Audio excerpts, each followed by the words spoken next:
চাচা আপনি তো আগে নামাজ পড়তেন না, আপনি যে নামাজ পড়েন, কয় যে নামাজ না পড়লি বাড়ি বিটিকে জ্বালায় থার কায়দা নাই। আপনি তো আগে দাড়ি রাখতেন না, এখন তো বেশ লম্বা দাড়ি রাখছেন, কয় এই বয়সে দাড়ি না রাখলে মানসি কি কয়।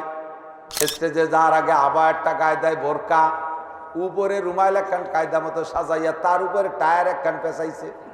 হুজুর আজ 12টা বছর পর একটু পরাণ বেরিয়ে ওয়াজ শুনলাম, কি যে টান দেশেন আর গজল আর কিরাতে কলজিটা ছিঁড়ে নিয়ে গেছেন।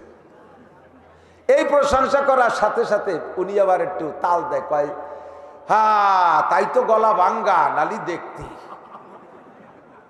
এমন টান দিতাম কিরাতে মহিলারা চলে আসতো প্যান্ডেলে। তসবি পড়ে, তসবি পড়ার সময় আবার আল্লাহু আকবার পড়লিয়া জিকির করলিয়া এবার বাজারের মধ্যে ঝুলতে মাঝে মাঝে যে বক্তারা আছে তসবি ওয়াজের সময় তসবি লাগে কি জন্য? কথা কি গুনিয়ে গুনিয়ে ছাড়তেছেন নাকি? আজকে কিবার সোমবার, মঙ্গল, বুধ, বৃহস্পতি, শুক্র, আগামী শুক্রবারে আমাদের বাড়ি আপনাদের সকলের দাওয়াত। আমার আব্বার জন্য দোয়া করবেন, দুপুরে খানা খাবেন। ওরে কইলাম যে তুমি না সেদিন বুঝলে যে মিলাদ দেওয়া জায়েজ নাই, আবার তা দাওয়াত দিলে কেন? বুঝি তো, কিন্তু একেবারে কিছু না করলে মানসি কি কয়। চাচা আপনি তো আগে নামাজ পড়তেন না, আপনি যে নামাজ পড়েন, মসজিদে আসেন, কয় যে নামাজ না পড়লি বাড়ি বিটিকে জ্বালায় থার কায়দা নাই। নামাজ পড়তে মসজিদে আসছে আল্লাহর জ্বালায় না বিটিকে জ্বালায়? এই নামাজ শিরিক ফিল ইবাদত, আল্লাহর জন্যই না। আপনি তো আগে দাড়ি রাখতেন না, এখন তো বেশ লম্বা দাড়ি রাখছেন, কয় এই বয়সে দাড়ি না রাখলে মানসি কি কয়। এই যে দাড়ি রাখছে আল্লাহ আল্লাহ রসুলের জন্য না, মানুষের মুখ বন্ধ করার জন্য। এই ইবাদত, এই যে দাড়ি রাখছেন, দাড়ি রাখা ওয়াজিব, ওয়াজিবের আমল হয়ে যাচ্ছে কিন্তু নেকি পাবেন না, কারণ এই দাড়ি আপনি আল্লাহ আল্লাহ রসুলের মহাব্বতে রাখেন নাই। বার্ধক্যজনিত কারণে বুড়ো বয়সে দাড়ি না রাখলে কেমন দেখা যায়, মানসি কি কয়, এই মানুষের মুখ বন্ধ করার জন্য। এর নাম হলো শিরিক ফিল ইবাদত। তিলাওয়াত করেন জোরে জোরে, শুনে শুনে কণ্ঠ দিয়া, যাতে মানুষে আপনার প্রশংসা করে। চরমনায় পিসা হুজুরের যে হালকা জিকিরের মজলিস হয়, ওই জায়গায় একজন একটু জোরে জোরে জিকির করে। পরের দিন সাত দোকানে যে আলোচনা চলতেছে, আমিয়া আপনি কি জিকিরে হালকায় যান? বলে জিকিরে হালকায় যাই না, ওই যে জোরে জোরে জিকিরটা কার? গলা দেখায় এই গলার। তাহলে জোরে জোরে জিকির করো মানুষকে শোনানোর জন্য।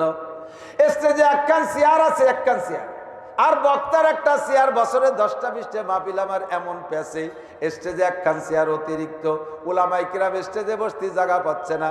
আমি বলি ওই চেয়ার খান্ডের নামায় তো নইলে কেউ উঠে বসেন। হুজুররা কয় চেয়ার নামানোও যাবে না, ও চেয়ারে বসাও যাবে না। কয় নামার বসা যাবে না কেন? ওর মধ্যে কি দয়ার গুঁড়ো দিয়ে তুইছে নাকি? কয় না। তাই কে সমস্যা কি? তাই নামাইতো? কয় না নামানো যাবে না। নাট দিয়ে আটকানো? কয় না তাও না। কেন নামানো যাবে না? কই চেয়ার হলো সভাপতি চেয়ার, তাই সভাপতিরে ডাক দেন, সভাপতি সব বসুক। কয় না উনি আসছিল, বসবে না। সমস্যা কি? উনার নাম আমরা লেখছি পোস্টারে সভাপতি অমুক, কিন্তু উনি এই গত হজে হজ করে আসছে, ভুল করমে আল হাজ লিখতে ভুলে গেছে। আল হাজ লেখি নেই, এই জন্য উনি মাহফিলের মধ্যে আল ঢুকাও। তুমি হজ করছো আল্লাহকে রাজি করার জন্য না, জান্নাতে জান্নাতের জন্য না, একমাত্র মানুষের কাছে তুমি হাজি উপাধি পাওয়ার জন্য, আল হাজ শোনার জন্য। কথা বলেন ঠিক কি ঠিক না? এর নাম কোনো শিরিক ফিল ইবাদত। তসবি পড়ে, তসবি পড়ার সময় আবার আল্লাহু আকবার পড়লিয়া জিকির করলিয়া এবার বাজারের মধ্যে ঝুলতে মাঝে মাঝে যে বক্তারা হাতে তসবি, তসবি হাতের ভিতরে তসবি না চাই আর ওয়াজ করে, আমার মাথায় ধরে না। ওয়াজের সময় তসবি লাগে কি জন্য? কথা কি গুনিয়ে গুনিয়ে ছাড়তেছেন নাকি? তার মানে দেখান যে আমি খুব তসবি পড়ি, আমি তসবির খুব আসে, এটা শিরিক ফিল ইবাদত। উযকুরুল্লাহ যিকরান কাসীরা ওয়া সাব্বিহুহু বুকরাতাও ওয়া আসীলা। আল্লাহর জিকির বেশি বেশি করো, সকাল সন্ধ্যা তাসবিহ করো। এর জন্য তোমার মালা লাগবে না। এই মালা তাসবিহটার নাম তাসবিহ না, এর নাম হলো মুযাক্কির। তসবি তো যা পড়ি তার নাম তসবি, এর নাম মুযাক্কির। তার মানে এটা হাতে আসলে তসবির কথা মনে পড়ে, স্মরণ করায় দেয়, অথবা গণনার জন্য, এটা আদত সংখ্যা ঠিক রাখার জন্য। 33 33 করে 3টে খাদ আছে, এইটা ওই 33-এর তসবির জন্য ব্যবহার করেন। বাকি বেশি বেশি জিকিরের জন্য মালা নাসানোর কি দরকার?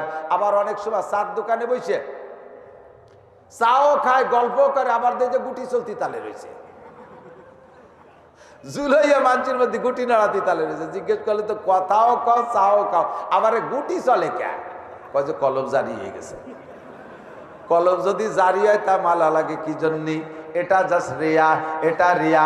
10,000 টাকা দিয়েছি, মার হাবা না কইলে মোহতাম সাহেবরে বলে যায়, হুজুর আবার যাইয়ে দেখেন 10,000 টাকা দিয়েছি, মার হাবা বললো না। মসজিদ একটা বানায় তার গায়ে নিজের নাম লিখতে হবে, ঈদগাহ বানায় দিলে সে জায়গায় নেম প্লেট দিতে হবে, মাদ্রাসার ভবন করলে সে জায়গায় নেম প্লেট লিখতে হবে। আমি মাদ্রাসার এলাকার মানুষ সভাপতি বানাইতে হবে। সভাপতি হওয়ার পরে মোড়ে মোড়ে যে গল্প করে, আমি অমুক মাদ্রাসার সভাপতি, আমি মসজিদের সেক্রেটারি, না সেক্রেটারি মসজিদের সেক্রেটারি, মাদ্রাসার সভাপতি, এই সমস্ত গল্প মারো, এগুলো সব শিরিক ফিল ইবাদত। ওয়ালা ইউশরিক বিইবাদাতি রাব্বিহি আহাদা। 1 নম্বরে আল্লাহর অস্তিত্বের সাথে শিরিক করব না, 2 নম্বরে আল্লাহর গুণের সাথে শিরিক করব না, 3 নম্বরে ইবাদতের মধ্যে শিরিক করব না। এ জায়গা ভালো করে বুঝাই দিয়েছি। মানুষ মারা যাওয়ার পরে 4 দিনের দিন, 10 দিনের দিন, 40-এর দিন কোনো মিলাদ নাই, কোনো গরু খাওয়া খাই নাই, কোনো জিলাপি খাওয়া খাই নাই। মক্কা মদিনায় হজে যারা গিয়েছেন তারা বলেন কি পরিমাণ জানাজার নামাজ পড়ছেন মক্কা এবং মদিনায়। একটা মিলাদের দাওয়াত পাইছেন নাকি? সাক্ষী দেন। একটা মিলাদেরও দাওয়াত পান নাই। এই মিলাদ 4 দিনের দিন, 10 দিনের দিন মিলাদ, এগুলো সম্পূর্ণ বেদাত। সুন্দর করে বুঝাই দিছি, সুন্দর করে বুঝাই দিছি। বুঝাই দেওয়ার পরে এরপরে কয়েকদিন পর বাপ মারা গেছে, ওই লোক কি জায়গায় দাঁড়ায়? জানাজার ময়দানে দাঁড়ায় ঘোষণা দিয়ে, আজকে কি বার? সোমবার, মঙ্গল, বুধ, বৃহস্পতি, শুক্র, আগামী শুক্রবারে আমাদের বাড়ি আপনাদের সকলের দাওয়াত, আমার আব্বার জন্য দোয়া করবেন, দুপুরে খানা খাবেন। ওরে কইলাম যে তুমি না সেদিন বুঝলে যে মিলাদ দেওয়া জায়েজ নাই, আবার তা দাওয়াত দিলে কেন? বুঝি তো, কিন্তু একেবারে কিছু না করলে মানসি কি কয়? 5টা গরু খাওয়াবা, 50 মণ চাউল নষ্ট করবা, 1টা পয়সারও নেকি পাবা না। কারণ এইটা করছো বাপের জন্য না, এটা করছো আল্লাহর জন্য না, এইটা করেছো মানসি কি কয় মানুষের মুখ বন্ধ করার জন্য। এর নামই হলো শিরিক ফিল ইবাদত। ইমাম সাহেবদেরকে একটু বলে যাই, মসজিদে 5 জন মুসল্লি আছে, 5 জন মুসল্লি আছে মাত্র, ফজরের নামাজে তো মুসল্লি কম হয়। এই 5 জন মুসল্লিরে কিরাত শোনানোর জন্য সাউন্ড বক্সের দরকার নাই, বেশি সুর আর কণ্ঠ দিয়ে পড়ারও দরকার নাই। এ জায়গা সুর দিয়ে টানে টানে সাউন্ড বক্স ব্যবহার কইরা লম্বা লম্বা করে পড়ে। এর ভিতরে তার রিয়া আছে যে আমার এই কিরাত শুনে আমার মুসল্লিরা একটু একটু আমাকে প্রশংসা করবে। এই প্রশংসার লোভে যদি এমন পড়ে, তাও শিরিক ফিল ইবাদত। আমরা বক্তারা ওয়াজের পরে কান খাড়া রাখি, দেখি ওয়াজের থেকে কি প্রতিক্রিয়া আসে। কয়জন ঘরে যাওয়ার পরে এসে দর্শক, হুজুর আজ 12টা বছর পর একটু পরাণ ভরে ওয়াজ শুনলাম, কি যে টান দেশেন, আর গজল আর কিরাতে কলজিটা সিঁড়ি নিয়ে গেছেন। এই প্রশংসা করার সাথে সাথে উনি আবার একটু তাল দেয়, কয় হ্যাঁ তাই তো গলা ভাঙ্গা, নালি দেখতি। এমন টান দিতাম কিরাতে, মহিলারা চলে আসতো প্যান্ডেলে। স্টেজে যাওয়ার আগে আবার একটা গায়ে দেয় বোরকা, উপরে রুমাইল একখান কায়দা মতো সাজাইয়া, তার উপরে টায়ার একখান পেঁচাইছে, ল্যাপটপ 2-3টে, আবার মোবাইল 4-5টা, আবার ডায়রিয়া নেগুটি খানিক, নিজস্ব ইউটিউব চ্যানেল, আবার পাইক পেয়াদা খাদেম খুদ্দাম কতটুক নিয়ে 40-50 খান মোটরসাইকেল নিয়ে আগায় নিয়ে আসতে হবে, 100-150 পুলিশের প্রোটোকল দিতে হবে। এগুলো সব রিয়া ছাড়া আর কিছু না, এগুলো সব রিয়া, আত্মহমিকা। এর দ্বারা তোমার দ্বারা কোনো ফায়দা হবে না। ও দোস্ত, এইগুলোর থেকে পরিহার করে চলতে হবে। আমি বয়ান করবো, আমার সুর আর কণ্ঠ নকলের কি দরকার? বর্তমানে সারা বাংলাদেশে ওয়াজ চলতেছে কয়েকটা ব্র্যান্ডে। একটা হলো সিদ্দিকি ব্র্যান্ড, পোলাপান ওয়াজ সেই সিদ্দিকির কণ্ঠ নকল করতে হবে।